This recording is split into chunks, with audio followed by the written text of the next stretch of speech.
যারা আমার post banner leaflet কি করছে, নষ্ট করছে এবং আমার এজেন্ট কর্মীদেরকে হুমকি দিচ্ছে এবং আমার কর্মীদেরকে ইলেকশনের দিন যেতে বাধা দিচ্ছে, তারা আপনি তাদেরকে হেদায়েত করুন।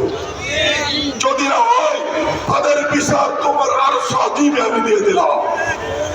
আল্লাহ যারা আজকের সভাকে সফল, আমার বক্তৃতা হওয়ার পরে আমাকে 3 তারিখ বক্তৃতা পাস হয়েছে, 7 তারিখ থেকে 19 তারিখ পর্যন্ত আমাকে কোর্টে আমার প্রতিপক্ষের পোস্টার ছিঁড়তেছি।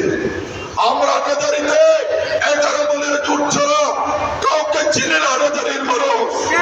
বাংলাদেশের মানুষ জামাতি রিক্সা প্রতীককে বিজয় করবেন ইনশাআল্লাহ।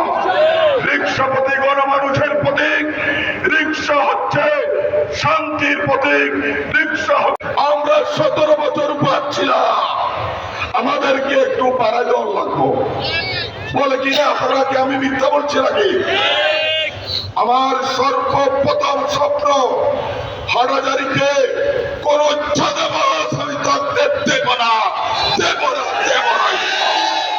তবে বাংলাদেশ জামাতে ইসলামের আমির ডক্টর শফিকুর রহমান সাহেব এবং বাংলাদেশ খেলাফত মজলিসের পক্ষ থেকে আপনাদের ভাই মামুনুল হক অন্যান্য নেতৃবৃন্দের সাথে পরামর্শক্রমে আমরা সিদ্ধান্ত গ্রহণ করেছি বাংলাদেশের অন্যতম একটি গৌরবের প্রতীক এই হাটহাজারী বায়াজিদ এই থানার চট্টগ্রাম 5 সংসদীয় আসনে যাকে মনোনয়ন প্রদান করা যায়। আমরা দেখলাম একজন মানুষ, এমন একজন মানুষ যিনি বাংলাদেশের উম্মুল মাদারিস সর্বপ্রাচীন। আমার প্রথম 1 বছরের পরিকল্পনা হলো হাটাজারিতে 2টা বাইপাস সড়ক করে একটা রাঙ্গামাটি রোডে সংযুক্ত করব, আর একটা রেল রাস্তার মাধ্যমে।